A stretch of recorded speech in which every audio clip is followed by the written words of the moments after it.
À la veille du supposé départ à la retraite de Vincent Bolloré, Mediapart et ses acolytes de la gauche morale ont lancé une vaste opération anti-Bolloré. Du hashtag Stop Bolloré au film Media Crash, diffusé en salle de cinéma et que nous avons pu visionner. Enquête sur les dessous de cette campagne à charge contre le patron de Vivendi. Le monde de M. Bolloré, de M. Zemmour, c'est un monde qui nous plongera dans une guerre civile. Raciste, xénophobe, complotiste d'extrême droite. C'est Bolloré. Bolloré. Vincent Bolloré. Bolloré. Vincent Bolloré.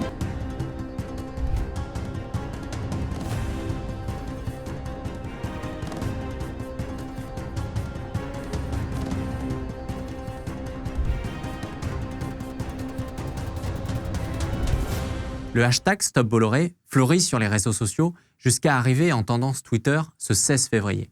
Le jour même, le documentaire Media Crash, qui a tué le débat public, coproduit par Mediapart et Première Ligne, sort en salle. Et le matin de ce 16 février, une conférence de presse menée notamment par Edoui Plenel, président de Mediapart, et par Maître Arié Halimi, célèbre avocat de l'extrême gauche, annonce le début d'une action contre le milliardaire breton. Depuis, des articles contre Bolloré voient le jour dans la presse de gauche, de Libération à l'Humanité, en passant par Blast et Reporter. Coïncidence? Difficile d'y croire, tant les éléments semblent indiquer une vaste opération de communication pour déstabiliser Vincent Bolloré et peser sur l'élection présidentielle. Sorti en avant-première pour les abonnés ce 15 février sur le site de Mediapart, Media Crash, un documentaire de 1h26, entend démasquer la censure et les pressions subies par les journalistes. L'introduction dénonce 9 milliardaires qui possèdent 90% des médias français. Mais un seul d'entre eux intéresse véritablement les équipes de production du documentaire. Il s'agit bien entendu de Vincent Bolloré. Comme le laissait présager la bande-annonce, le film fait de Vincent Bolloré l'ennemi numéro 1 de la liberté d'expression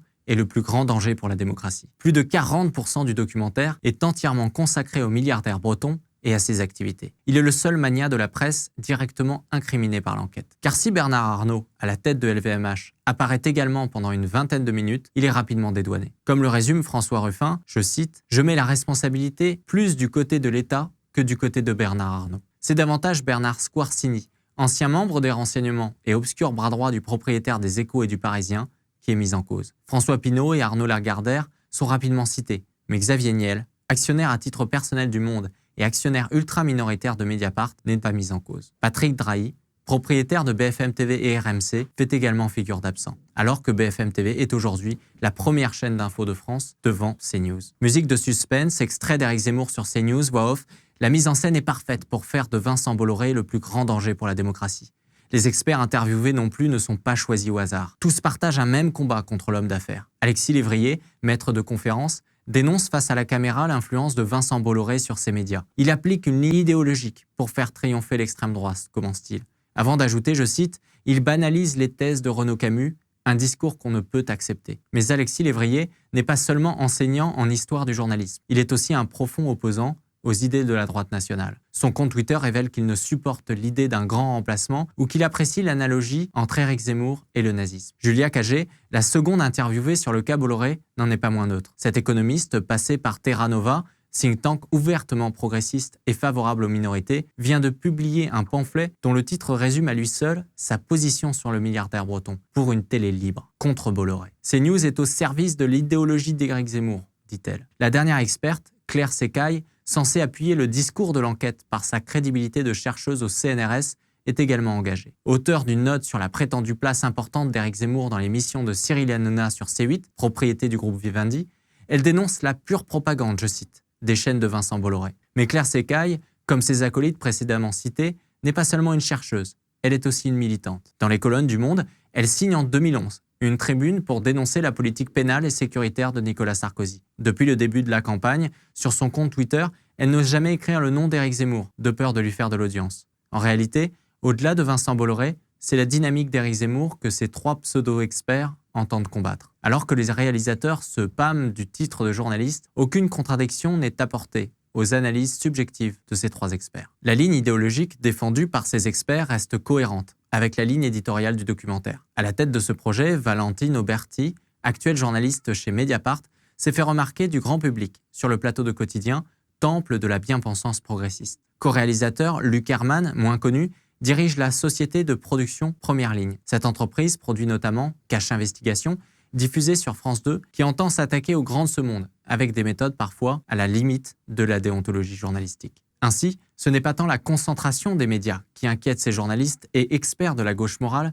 que la droitisation de la société française. Le documentaire ne devient qu'un prétexte pour nuire à l'homme d'affaires breton. Mais le documentaire seul, diffusé uniquement dans une 50aine de salles de cinéma pour le moment, n'aurait pas suffi pour mener le combat contre Vincent Bolloré. Alors, Edoui Plenel, patron de Mediapart, a vu plus grand. Dans une lettre ouverte, publiée le 15 février 2022 sur le club de Mediapart, il dénonce avec ses confrères, je cite, « l'Empire Bolloré », cette entreprise visant à utiliser le pouvoir économique pour asservir l'information en vue d'acquérir le pouvoir politique et d'instaurer une hégémonie liberticide et antidémocratique. Parmi les nombreux signataires, des journalistes, des sociologues, des avocats, des associatifs et des auteurs. Mais quelques noms sont plus connus que d'autres. Edoui Plenel, tout d'abord, président et cofondateur de Mediapart et ancien militant trotskiste. Taha Bouafs, journaliste militant proche des milieux d'extrême gauche et du candidat de la Révolution permanente, Anas Kazib. William Bourdon, avocat qui plaide régulièrement au nom d'associations antiracistes. Julia Cagé, déjà évoquée dans cette enquête. Fakir, le journal fondé par le député de la France Insoumise François Ruffin. Bertrand Badi, professeur émérite connu pour ses prises de position pour l'accueil des migrants. Saïd Ben Moufok, conseiller d'Anne Hidalgo. Laurence Decoq, historienne proche du Front de gauche. Mathilde Larère, historienne engagée à gauche contre ce qu'elle appelle l'islamophobie.